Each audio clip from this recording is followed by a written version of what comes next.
Hello everyone, welcome back to the discussion on the Commando. This time I will be talking primarily about the devotions, but first I want to clear up something. Schnur214 mentioned that I didn't explain how Olzewin's Chosen works very well, which is entirely on me. Thank you, Schnur, for pointing out my terrible job of describing this skill. But let me give an example to demonstrate for this, because the important thing to note about Olzewin's Chosen is that it is total damage modified, okay? Now let's take Granado, for instance. Let's assume that Granado is doing exactly 1500 damage, just for kicks, alright? So we have that 1500 damage off Granado, okay? Now let's assume we equip a piece of equipment that increases Granado's damage by 100%. In-game, this would be doubling the damage, right? So now Granado is doing 3,000 damage, okay? And then let's assume we go into Soldier, and because Granado is physical, we have ourselves a lovely time using, say, Decorated Soldier. This is a 64% damage increase, alright? That would be 64% off of that original, right? So that's another 2,000. Well, that would be 2,400 damage by itself, right? So we go on ahead and add in our 2 damages, and I'm going to round up slightly here. Granado then, with the combination of Decorated Soldier and the piece of equipment that gives us 100% physical damage, we'd be doing 4,000 damage with Granado. Now, after all of that is applied, that end total number of 4,000 damage is further increased by 18%, okay? The difference between total damage modified and other forms of damage increase is that this also increases the benefits of your equipment, your skills, etc., that increases the damage of that skill, alright? All these other increases are increasing and adding on to the base damage of that skill. Olzewin's Chosen is adding on an additional 18% to literally everything, okay? So when we run 4,000 damage total, by the 18%, we're getting an additional 700 damage. Again, I rounded a little bit for that. I rounded down that time. But we're getting about 700 extra damage out of this. But again, my main problem with Olzewin's Chosen is this is still a lot of skill points, and rather than getting an 18% total damage modified, I personally prefer just slapping on more boosts for the type of damage I'm trying to do. Alright? Personal preference. Because I personally find that more effective than throwing all these points into the Demolitionist and getting to Olzewin's Chosen. My basic argument here is, as good as this could be, and in certain builds it is very worthwhile, for a majority of builds, this is a lot of skill points for not a strong enough return. If that total damage modified percentage was higher, I would personally have put it at 25%, then we're talking, but at 18%, and just decreasing skill cost and having a almost a one-third chance of being a free skill, I really just don't think with all these points that you need to get here are worth that benefit. Alright, but with that clarification being done, let's talk Devotion. Now, Devotion, the way I run Devotion on the Commando is admittedly a bit odd, okay? So, again, when I run Commando, I typically focus in most of my builds on physical and then add in a subtype damage. Alright, so regardless of how you work Commando, because even the Demolitionist side of things still has a large amount of physical damage, you still want the Assassin's Mark, okay? Just in general, a lot of the time, you will still want this, okay?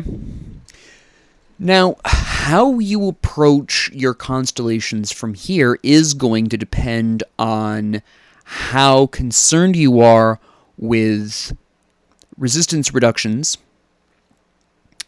and what your secondary, or what element you choose to focus on as your primary method of secondary damage. Now again, I use the elemental damage, whichever one I pick, as a sort of accessory damage to help me against highly physical resistant enemies. So I don't necessarily always go for resistance reduction, because in a lot of cases, it's just supplemental damage. Alright, basically, to sort of skirt around the physical resistance. Anything that's resistant to elements is generally going to get slapped down by my extreme physical damage, in most cases. Thus, Assassin's Mark. Okay? So, how do we go about this? Well, first off, you have to decide whether you want Ezraka, who does the physical and pierce, or Unknown Soldier. I don't do Unknown Soldier on Commando, just as an aside, personally. If you really like the Unknown Soldier, you can go right on ahead.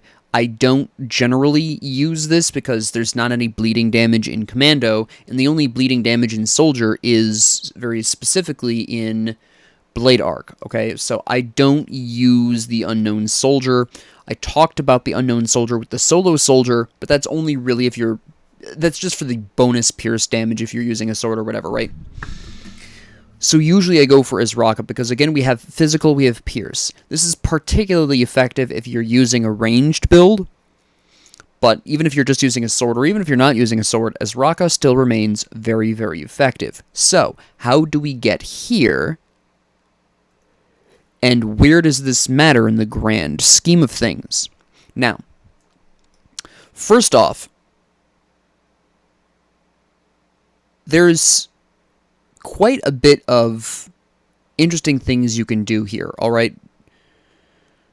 Generally speaking, when I am approaching most of my Commando builds with a physical damage, I generally will drop this, go with this, grab the lizard. Alright, so we're starting with that blue. You can see we're now halfway to the blue, but from this point forward is where this can change up. Alright. Now, one thing I am fond of doing is grabbing the Viper. Alright. I like the Viper. We have 20% reduced targets elemental resistances for 3 seconds. We've got some really nice stats, generally speaking, here. It's a really great time. Now, the reason why I do the Viper is because whether or not I decide to go fire or lightning as my primary secondary damage type, I am getting some resistance reduction out of this, alright? I don't typically go all the way for the Widow a lot of the times, because this is a lot of investment for 3 blue out of it, and a skill that is also doing Aether and reducing Aether resistance, which you don't do, and again, we're not focusing in on the lightning. That lightning is a secondary damage type. The same thing can almost be said for fire. We don't really do chaos damage a lot of the time here. There are specific builds, and when I start talking about specific builds later on in this series, I'll talk more about this, but there are certain ranged builds with Commando that I am very fond of splashing in a little bit of chaos damage for fun. And there's even one melee build that is not great with Commando, but can be used. I'll talk about that, like I said, when I start talking about specific builds. So there are occasional times when I bust out Eldritch Fire here, but that's not terribly often, and I very rarely go for Widow. Now, I say very rarely. The situations in which I sort of need these resistance reductions are whenever I'm playing a mod that boosts enemy stats, because their resistances are also going to go up. So if you don't build these in such a mod, you're basically just hitting physical at that point, right? Even physical resistant enemies will have decent enough elemental resistance where you will want to go out of your way to get these particular skills. But outside of the very specific context of mods that boost enemies' stats, they're optional, okay? At least the way I approach Commando. And again, we do have the really nice Viper elemental resistance reduction, which is really nice. Again, that is very multitasking. We can get a variety of things out of that. We do have, as you can see, our 8 blue, and if you really want the Hand of Ultos skill here, which is lightning, you can use the Viper to sort of start that process of getting red points. Okay? Just as an aside. So, where do we progress from here? Well, we need 6 yellow, right? And there are a couple of ways you can get this, alright? Now, if you're going in for the physical damage, you might go for the bull, right? You've got internal trauma damage here, you've got more internal trauma damage, you have the bull rush, which is physical damage and some internal trauma damage. This is pretty nice. I really like this. Again, I do tend to emphasize that physical damage here. You could go for the Dryad, but this is very expensive yellow point-wise. We also have the Lion. I typically go for the Lion here, alright? Bring back this yellow point here, take out the red here, and now we have the blue and the yellow. Now, I go for the Lion for a couple of reasons. One, it's only 3 points. Two, it's actually giving you some decent stats here. We have 4% increase in health, we've got a flat increase in health, we've got some spirit, we've got some move speed, we have plus 15% to all damage, which is really nice because, once again, whether we choose fire or lightning as our secondary damage type, the Lion will boost that, okay? This is why I'm really fond of the Lion. It also, of course, boosts our physical damage, which we really like. So, I like the Lion for that reason, and again, we just grab this crossroads here and we call it a day. So that's lovely. So now we have all of that. We're just needing some purple. We grab the hammer for the physical damage, the internal trauma, right? More physical and internal trauma. We have 7. We need 12. You've probably guessed the owl. Absolutely correct. Now, because I love the owl, go ahead and max Azraka. If you want shifting sands, throw in the point. If you don't, obviously skip that. I sometimes use it, sometimes not. It really depends. If I'm using a ranged weapon, I'll typically grab this. If I'm melee, sometimes, right? It really depends on how. If I'm, again, in a mod that increases enemy group numbers, this is practically required. But other than that, I would also argue it's really good in hardcore as well. So if you're running a hardcore character, I would strongly suggest picking this up. But you don't have to. So now we move back to the remaining 26 points. Now, at this particular point in time, you can pretty much go ham with whatever you want. You'll notice we have great access to the Tempest here, which increases lightning damage if you're really focusing in on that lightning damage, right? We have the Reckless Tempest, which is basically just a weaker version of the Hand of Ultos, just so you know. So you do have access to that if you want. With just a little investment in green, namely the Spider, you can also get the Widow if you want that, right? We can actually demonstrate this really quick right here. We grab the crossroads here, max the Spider, take this point away, and now we can get the Widow. If we're using lightning damage and we really want that lightning resistance reduction from Arcane Bomb. Again, this is optional, unless you're in a mod that increases enemy resistances. And again, we can go Tempest.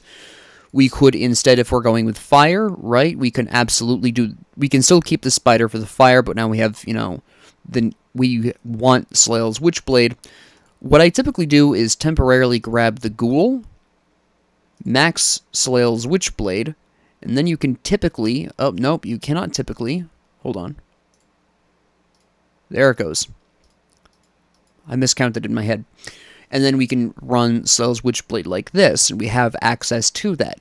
Also, you have the Hydra, which if you are using a ranged weapon, you can very easily use this as well. And the Hydra is nice because plus 50% to all damage, increased attack speed, which is lovely, some physical damage here, some physical damage here. The Hydra is really nice for ranged commandos. Generally speaking, I'm very fond of the Hydra for that purpose, right? It's just really lovely. But we can also, as you've probably guessed, very easily get to here if we really wanted to.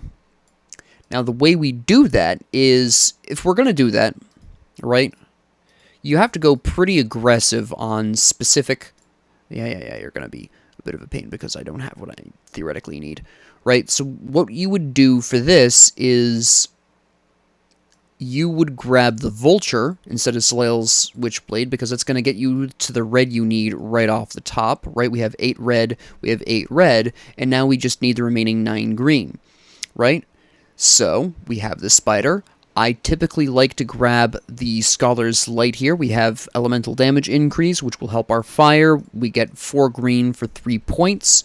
Right now we just need 5 more, which can be interesting to get a little bit here. You can go with the Falcon. That is an option. You can go with the Quill. This is also elemental damage. This is going to be 3 of the green you'll want. You can also grab the Magi, but this is fairly expensive in terms of point cost. Or you can also go with the Hydra. Okay? Which is also going to be 3, but that's also fairly expensive in terms of point investment, right? You could also theoretically go with the Raven, which gives you some Spirit, which will help your elemental damage, and give you some increases in your offensive ability. And this is typically what I go with to get the last of the green I need, because you'll see we just get to here. And then again, if you want Meteor Shower, you can run that. You don't have to. Now, are there other ways of running this where you could theoretically have the Hydra included on this, right? Yes, there are theoretically ways you can do that. You could, for instance, drop the Scholar's Light in favor of going for the Hydra. Now, it's not going to let me do this because of the way I've rigged this up, but you'll notice this is 3. You could go 1, 2, and that's our remaining 2. 1, 2, 3, and you would just be missing out on this last point here. Right, you could also, of course, obviously, since this is red, you would pull out this last point here in Crossroads, and you would have the Hydra there. I'm going out of order, obviously, but you could do the full Hydra instead of, say, Scholar's Light or Crossroads, but of course, you'd be a little shy on the green here, because we're just barely hitting this. You'd be a little over on the red. There are ways of rigging this up. The point that I want to make here is you have a lot of options, right? Once you get to, and let me just scratch all this. Again, always Assassin's Blade, right? And then from here, again, I typically grab the Lizard, and I'll typically grab the Viper. Okay? And then from here, you are pretty free to run the way you want. Now, again, you don't technically need Israka, but considering, again, just for emphasis, because this is very important, since both the Demolitionist and the Soldier have heavy amounts of physical damage and also boost physical damage, having physical as your predominant form of damage is typically more effective. Okay? Now, I mentioned earlier with the lightning, if you're using lightning instead of fire, again, Tempest is really great. You have easy access to the Widow. You can pick and choose what you want to run. Okay? You do have that ability. You could also even run the Bard's Harp if you really wanted to, because this actually increases your Pierce and Elemental damage. Now, I only run the Bard's Harp if I'm running ranged, because Pierce, obviously. But you also have this option as well, and this is another great option. This is really good in hardcore. I do recommend the Bard's Harp in hardcore if you're ranged, or even if you're just wielding a sword, for Pete's sakes, because you do have Inspiration here, which reduces your entrapment duration. Yes, it's only a 15% chance on hit, but it's better than nothing. Okay? And if you don't want the Lizard, then you can absolutely go for the Sailor's Guide, which is still going to be 4 points here. This is for 5 blue, 1, 2, 3, 4. This is 3 points in the Lizard for 4 points, and then you have the 1 in the Crossroads. So you can do either the Lizard with the 1 point in Crossroads or the Sailor's Guide. It's the same amount of points. It's the same amount of blue you get in total, and that's totally fine. Now, there is a really interesting and somewhat specific scenario you absolutely can run, okay? And let's talk about this for a hot second. Now, the really interesting thing here, we're going to actually scratch the Lizard for a bit, is if you want to run both elements, which you can. I don't personally recommend it, but you can. You can absolutely run the Imp, get a majority of that blue, right? We get some of that blue there. You could go with the blue here, but we're actually going to be going for the Widow here, but you're getting some Aether and Fire damage here, right? So now we need some green. Lo and behold, green, we have 10 green. That becomes relevant later. Grab the Widow. Come here. And then, you'll notice we're pretty close to the blue here. Put that blue back in. Now we have the 10 blue. We need just 6 red. And we can get that a couple of different ways. We can either run the Mantis, which would still leave us shy 1. We can run the Ghoul, which is what I typically do. You can also run the Hydra, but again, that would leave us a bit shy. You would have to grab another Constellation for that. You could, of course, also go into the infamous Vulture. You could even theoretically do the Fiend. Again, short one. You would have to take out a point, go for another. We're going to use the Ghoul just because it's easier, right? And then theoretically speaking, we can go with the Hand of Ultos. Here, we're going to go ahead and max this out. And now we have our lightning resistance reduction here, right? We have our physical resistance reduction. And we have the elemental resistance reduction on Hand of Ultos. We have the elemental resistance reduction for the Viper. And of course, we can run the Eldritch Fire for the same thing. And you can see where we're clearly not going to be getting to Azraka with 10 points. That's fine. At this particular point, with the 10 remaining points, you can run whatever the hell you want. You can basically grab 1 to 2 extra constellations, depending on how you want to do this. I'm really fond of the Hammer. I typically also grab the Scholar's Light here. Okay, you can also theoretically go with the Quill. Right, you got a lot of elemental damage there. You've got some purple. You can theoretically drop the Spider at this point. And then you have 5 free points.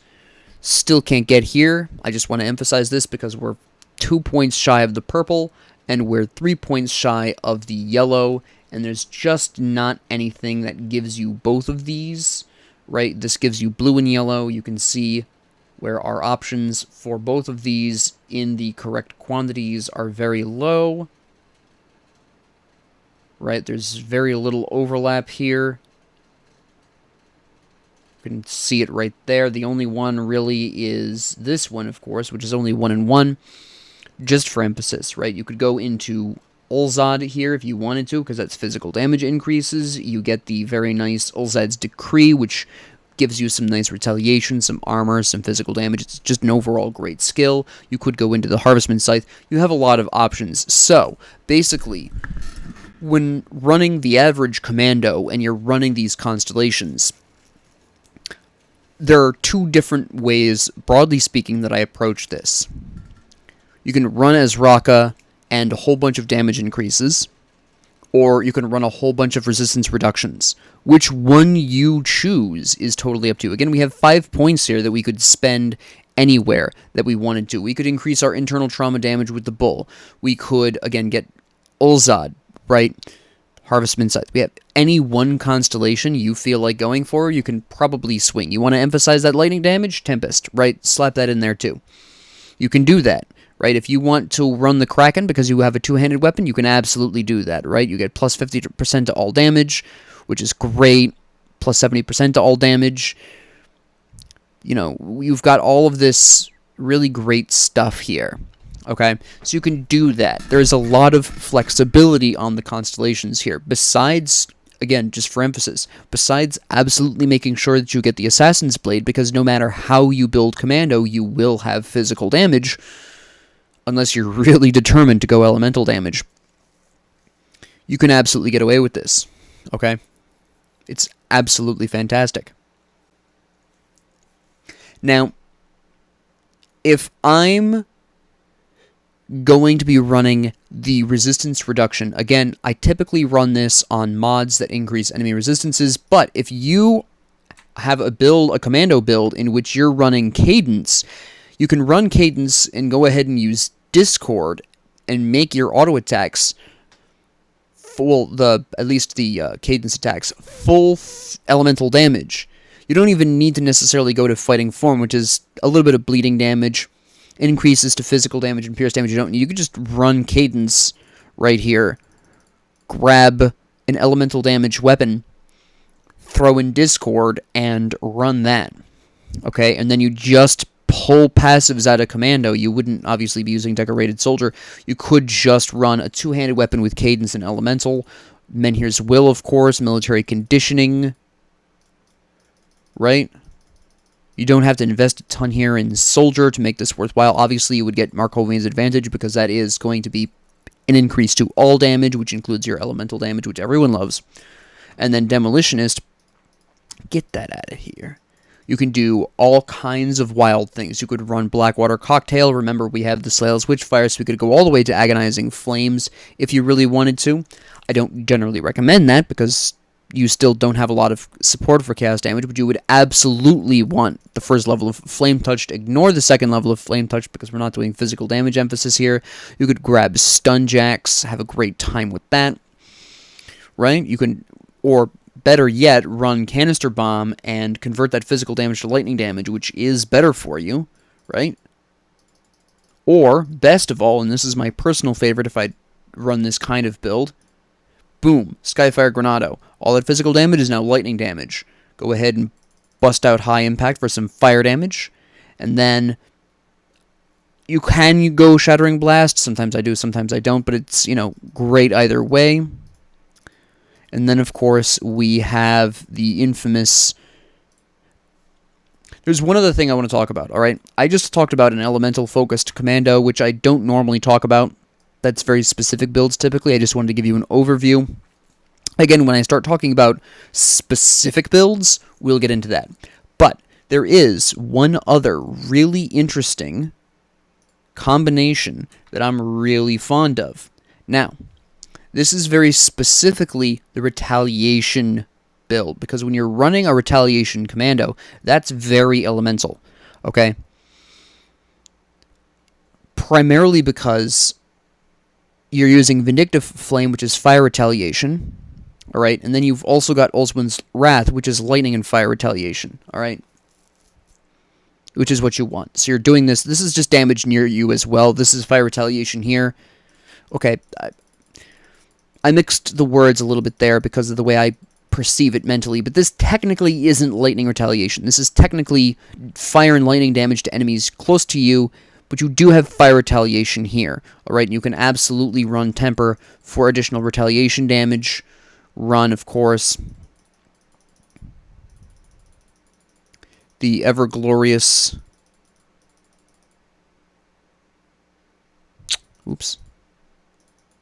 Menhir's Bulwark, Counter-Strike, Global Offensive. Right, pull that out. Go ahead and grab Granado for that lovely... We need more points. We'll drop military conditioning here, although normally you wouldn't want to. But just as an example, grab, of course, Shattering Blast. But you can do all of these lovely things. But this is predominantly very much an elemental resistance thing. We can actually pull these points out here. Put this point here. Grab this. You wouldn't have this. Put this here, and then you would splash in, I don't know, some Inveteracy if you wanted, or Scars of Battle. Scars of Battle is usually the better one of those, but again, as just a rough draft of a, off the top of my head, Retaliation build here. Now, the reason why this is different is, again, it is doing a variety of different damage types, and our approach is a little different, okay? First off, we're starting immediately with the Turtle. Retaliation builds typically run shields for an extremely good reason. They help keep you alive, and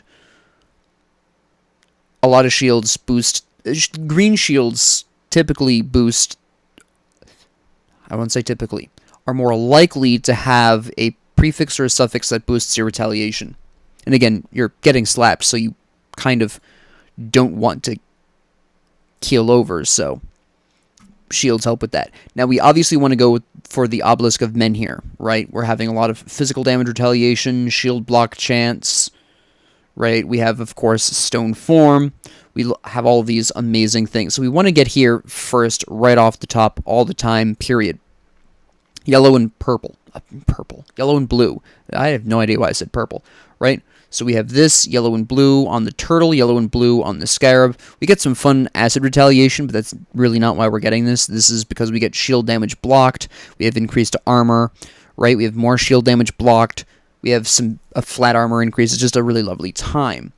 Shield Maiden, of course, as always. Again, we have all of this shield block chance. We have physical retaliation, right? And now we're at 9 blue, 7 yellow. We're very close here, right? Nice and close. How you want to approach from here can change a little bit, okay? Now, that's not what I was looking at. You could go Wraith. You do get some retaliation damage increases here. Lightning retaliation specifically, you get some Aether damage increases. I'll talk about whether or not you would want that. There are certain circumstances in which you might want that, right? You could also go for the Stag, right? You're talking about increasing that retaliation damage right there. You've got some increase in physical damage, right? You could go with this. This is typically what I go for a lot of the times, personally, because then I can take out this point here, and then I just need the blue here. And you could go with the Solemn Watcher as well, by the way, right? You get some good armor, pierce resistance, physique, reflected damage reduction. This is... you can get this. I typically go with the Stag very specifically because it only costs 4 points. This is 5 for the same benefit, right? 3 blue, 2 yellow, 3 blue, 2 yellow, right? You could also go for the Keeper of the Waters here. You've got elemental resistance, you've got life leech resistance, reduced freeze, stun, and petrify, right? Reduced, increased resistances. I don't generally go for this on Commando. You could go for the Lotus if you really wanted the increase in healing and the increase in energy regeneration, right? Healing effects increased here. This gives you some yellow, but also gives you some green, and then you can really go hardball on the blue, for example, if you wanted to run the Sailor's Guide. But at this particular point, I typically go with the Lizard because that's going to get us just over there, right? And then we get all of our lovely Obelisk of Men here. Now, at this particular point, you have 2 options. You can go for the resistances as before, the resistance reductions with Slael's Witchblade and Widow and the Assassin's Blade, or you can go for the Ultos Shepherd of Storms. Alright, you've got a couple of different options. This is, for Retaliation Commando, this is an absolute minimum. Whether or not you go with the Stag or you go with one of these other ones is totally up to you. You could also theoretically go for the Eel and get your yellow elsewhere, for example, from the Lion, but this is, again, still more points a lot of the time. This is just yellow. You could get this, but again, that's a lot of points, right? It is nice, don't misunderstand me, but it's a lot of points. So, where you want to run from here is going to be very dependent on your personal preference, alright? Now, it is also worth noting that the Messenger of War is really, really great. So what I typically do is I run Assassin's Blade, and I run the Messenger of War, right? And that gives me access to the Viper, right? Now, at this junction, you can, if you want to, drop the Lizard. Okay, we still have the 18 points here. We're still a little over, technically speaking. If you really wanted to, you could drop the Stag and go for the Lion at this point, or possibly something else if you really wanted to. So let's drop the Stag temporarily. I just wanted to show you various options. I typically keep the Stag personally, but we can run with the Lion instead, which is going to give us, of course, these lovely stats. So we can run the Messenger of War. We have the Viper. At this particular point in time, we're pretty close to being able to get to Ultos. We need some green. We need a little bit more red, obviously. Right? But that's not terribly difficult to get. Let's grab our green really quick, right? We have, of course, the Spider. And you can see here, right, obviously, unless I made some pretty significant sacrifices, for example, I dropped the Messenger of War and the Viper, I can't get to Ultos Shepherd of Storms, but I also want to point out 20% reduced targets elemental resistance. 20% reduced targets elemental resistance. The Viper gives us a very similar effect, alright? So that's why I typically don't go for it. A lot of the times when I am running Spider, I am just looking to go for either the Hydra if I have a ranged weapon, or I'm opening myself up to the Kraken if I have a two-handed weapon. That's generally why I run Spider, to get rid of this. Right, that is a huge, huge benefit. This also gives me, if I'm really interested in focusing on a specific damage source, either the Widow or Slail's Witchblade, or I could actually do both of these if I really wanted to. Once again, I have easy access to both of these. We're a little shy on that. I've made a miscalculation with my normal build. Well, I normally run the Stag anyways. But you can see where we get a lot of these same benefits. I don't usually go for Altos a lot of times. Like I said before, a lot of the times, this is a lot of point investment for this skill when we can either devote ourselves completely to the elemental resistances themselves individually, or we can go whole hog with something else, alright? The point that I want to make in this video, because obviously these aren't like hyper-specific builds, the point I'm trying to make is you have a lot of versatility with the Commando on your second damage type, okay?